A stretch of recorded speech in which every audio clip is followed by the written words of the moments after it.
আজকে গাজ্জাবাসীর যে অবস্থা হয়েছে, আজকে ইরাক, সিরিয়া, লেবানন, জর্ডান এগুলোর যে অবস্থা হয়েছে, আমাদেরও যে সেই অবস্থা হবে না এর কোনো গ্যারান্টি নাই। মিয়ানমার আমাদের উপর যেভাবে রোহিঙ্গাদেরকে চাপিয়ে দিয়েছে, আপনি আমি কোথায় যাব? আমাদের উপর যদি এরকম অবস্থা চাপিয়ে দেওয়া হয়, আপনাকে আমাকে কি ভুটান জায়গা দিবে? আপনাকে আমাকে কি মায়ানমার জায়গা দিবে?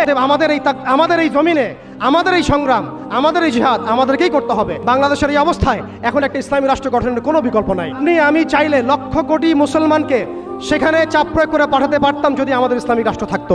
আমাদের যদি একটা ইসলামী রাষ্ট্র থাকতো, তাহলে ওরা যেভাবে ইউনাইটেড নেশনস গঠন করেছে, তবে আমরাও ইউনাইটেড মুসলিম নেশন গঠন করতে পারতাম। ট্রাম্প কি বলছে আপনারা সবাই দেখছেন, মিডিয়া ভাই সবাই আছেন, স্পষ্ট ঘোষণা দিচ্ছে ওরা এখান থেকে বের হয়ে যাক, আমরা সেখানে বসতি স্থাপন করব। এটা কি মগের মূল্য? ওরা কেন সেখান থেকে বের হয়ে যাবে? এই গাজ্জাবাসীরাই এই পৃথিবীর সবচেয়ে স্বাধীন মানুষ। দুর্ভাগ্যত আমরা দাসত্বের মধ্যে পড়েছি, মুনাফিকের মধ্যে পড়েছি। আমরা কালকে আমাদের মাঠে আল্লাহর সামনে কি জবাব দিব এর ঠিক ঠিকানা আমাদের নাই। এই জন্য আমি শুরুতে বলেছিলাম ক্ষতির মধ্যে আমরা আছি, তারা নাই। তারা হাসতে হাসতে জান্নাতে চলে যাচ্ছেন।